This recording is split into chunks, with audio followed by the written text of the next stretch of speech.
ನಮಸ್ಕಾರ, welcome back to my channel. ನಾವಿವತ್ತು ಮಾಡ್ತಾ ಇರೋದು ಶೇಂಗಾ ಹೋಳಿಗೆ.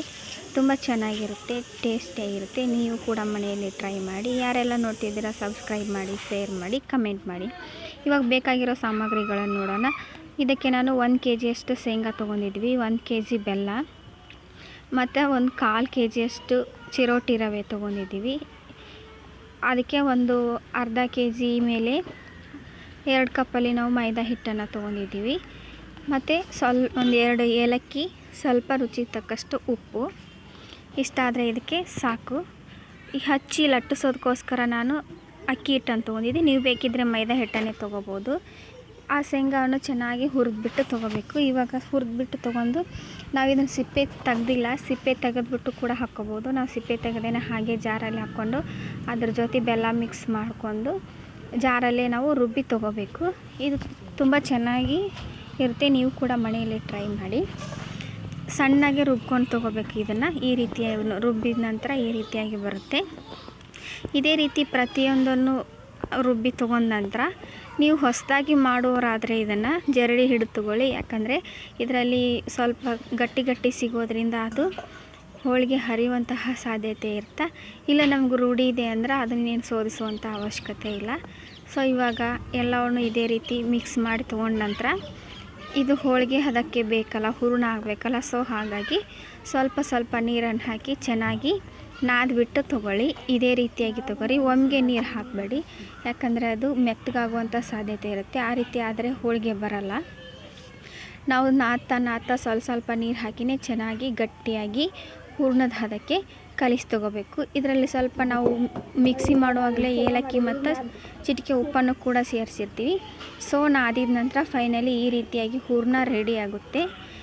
ಹೂರಣ ರೆಡಿ ಆದ ನಂತರ ಮೊದಲೇ ನಾವು ಚಿರೋಟಿ ರವೆ ಮತ್ತು ಮೈದಾ ಹಿಟ್ಟನ್ನು 1 ಅವರ್ ಮೊದಲೇ ನಾದಿ ಇಟ್ಕೊಂಡಿರ್ತೀವಿ. ಅದನ್ನು ನೆನೆದ ಮೇಲೆ ನಾವು ಹೋಳಿಗೆ ಮಾಡಬೇಕು. ಸೊ ನಮ್ಮದು ಹೂರಣನೂ ರೆಡಿ ಆಯಿತು. ಈ ಕಡೆ ಹಿಟ್ಟು ಕೂಡ ನೆನೆದಿದೆ, 1 ಅವರ್ ಆಯಿತು ನಾದಿಟ್ಟು. ಚೆನ್ನಾಗಿದೆ. ಇವಾಗ ಮಾಡೋದು ಹೇಗಂತ ನೋಡೋಣ. ಈ ಚಿಕ್ಕದಾಗಿ ಉಳ್ಳೆ ಹರ್ಕೊಂಡು ನಾವು ಅದಕ್ಕೆ ಸ್ವಲ್ಪ ನಮ್ಮ ಸೈಜ್ ಎಷ್ಟು ಬೇಕಲ್ಲ ಚಿಕ್ಕದಾಗಿ ಮಾಡ್ಕೋಬೋದು, ದೊಡ್ಡದಾಗಿ ಮಾಡ್ಕೋಬೋದು. ಈ ರೀತಿ ಹೂರಣವನ್ನು ತೊಗೊಂಡು ಅದನ್ನು ಹೋಳಿಗೆ ತುಂಬಬೇಕು. ನಾವು ತುಂಬಿ ನಂತರ ಉಳಿದಿರೋದನ್ನು ತೆಗೆದುಕೊಳ್ಳಿ. ಈ ರೀತಿಯಾಗಿ ಚೆನ್ನಾಗಿ ಅದನ್ನು ತುಂಬಿದ ನಂತರ ನಾವು ಲಟ್ಟಿಸ್ಬೇಕು. ಯಾವುದೇ ರೀತಿ ಹರಿಯಲ್ಲ, ಇದು ತುಂಬ ಚೆನ್ನಾಗಿ ಬರುತ್ತೆ. ಹೊಸದಾಗಿ ಮಾಡೋವರೆಗೂ ಕೂಡ ಚೆನ್ನಾಗಿ ಬರುತ್ತೆ. ಸೊ ಯಾರೂ ಟೆನ್ಷನ್ ಮಾಡ್ಕೊಳ್ಳೋ ಅವಶ್ಯಕತೆ ಇಲ್ಲ, ಮಾಡೋರಿಗಂತೂ ಟೆನ್ಷನ್ ಇರಲ್ಲ. ಸೊ ಈ ರೀತಿಯಾಗಿ ಲಟ್ಟಿಸಿ ತೊಗೊಳ್ಳಿ. ಹಿಟ್ಟೆ ಹಚ್ಚಿ ಲಟ್ಟಿಸಿ ತೊಗೊಳ್ಳಿ. ನೀವು ಅಕ್ಕಿ ಹಿಟ್ಟು ಬೇಡ ಅನ್ನೋರು ಮೈದಾ ಹಿಟ್ಟಲ್ಲೇ ಹಚ್ಬೋದು, ಅಥವಾ ಗೋಧಿ ಹಿಟ್ಟನ್ನು ಕೂಡ ಬಳಸಿ ನಾವು ಲಟ್ಟಿಸ್ಕೋಬೋದು. ಆದರೆ ಲಟ್ಟಿಸ್ಬೇಕಾದ್ರೆ ನಾವು ತುದಿ ಅಂಚನ್ನು ನಾವು ಚೆನ್ನಾಗಿ ಲಟ್ಟಿಸ್ಕೋಬೇಕು. ಇಲ್ಲಾಂದರೆ ಹಿಟ್ಟೆಲ್ಲ ಅಲ್ಲೇ ಕುಂತು ಅದು ಗಟ್ಟಿಯಾಗುವಂತಹ ಸಾಧ್ಯತೆ ಜಾಸ್ತಿ ಇರುತ್ತೆ. ಹಾಗಾಗಿ ನಾವು ಅಂಚಿನ ಸ್ವಲ್ಪ ಜಾಸ್ತಿ ಲಟ್ಟಿಸ್ಕೋಬೇಕು. ಆವಾಗ ಹೋಳಿಗೆ ತುಂಬ ಚೆನ್ನಾಗಿ ಬರುತ್ತೆ. ಈ ರೀತಿಯಾಗಿ ಲಟ್ಟಿಸ್ಕೊಂಡು ಬೇಯಿಸ್ಕೋಬೇಕಾದ್ರೆ ನಾವು ಕಡಿಮೆ ಉರಿಯಲ್ಲೇ ಬೇಯಿಸ್ಕೋಬೇಕು. ಇಲ್ಲಾಂದರೆ ಇದು ಹೊತ್ತುವಂತಹ ಸಾಧ್ಯತೆ ಇರುತ್ತೆ. ಹಾಗಾಗಿ ನಾವು ಕಡಿಮೆ ಉರಿಯಲ್ಲೇ ಹೋಳಿಗೆಯನ್ನು ಬೇಯಿಸ್ಬಿಟ್ಟು ತೊಗೋಬೇಕು. ಇವಾಗ ಹಂಚಿಗೆ ಹಾಕ್ತಾಯಿದ್ದೀವಿ ನೋಡಿರಿ. ಕಡಿಮೆ ಉರಿಯಲ್ಲಿ ಬೇಯಿಸೋದ್ರಿಂದ ಇದು ತುಂಬ ಚೆನ್ನಾಗಿ ಬರುತ್ತೆ. ಯಾವುದೇ ರೀತಿ ಹೊತ್ತಲ್ಲ. ಹೊತ್ತಿದ್ರೆ ಮಾತ್ರ ಅದು ಹಂಚಿಗೆ ಅಂಟ್ಕೊಂಡು ಬಿಡ್ತೈತಿ. ಸೊ ಹಾಗಾಗಿ ಕಡಿಮೆ ಉರಿಯಲ್ಲಿ ಬೇಯಿಸ್ಕೊಂಡು ತೊಗೊಳ್ಳಿ. ಇವಾಗ ಬೇಯಿಸ್ತಾ ಇದ್ದೀವಿ. 2 ಕಡೆ ಬೆಂದಿದೆ. ನಮ್ಮದು ಹೋಳಿಗೆ ರೆಡಿ ಆಯಿತು. ಇದೇ ರೀತಿ ಎಲ್ಲವನ್ನು ಕೂಡ ನಾವು ಬೇಯಿಸ್ಬಿಟ್ಟು ತೊಗೊಂಡಾಗ ನಮ್ಮದು ಟೇಸ್ಟಿಯಾದಂತಹ ಶೇಂಗಾ ಹೋಳಿಗೆ ರೆಡಿ ಆಯಿತು.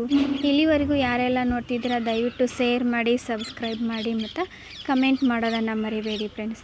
ತುಂಬ ಟೇಸ್ಟಿಯಾಗಿರುತ್ತೆ. ನೀವು ಕೂಡ ಮನೆಯಲ್ಲಿ ಮಾಡಿ. ಇಲ್ಲಿವರೆಗೆ ಯಾರೆಲ್ಲ ನೋಡಿದ್ದೀರಾ ಎಲ್ಲರಿಗೂ ಕೂಡ ಧನ್ಯವಾದಗಳು.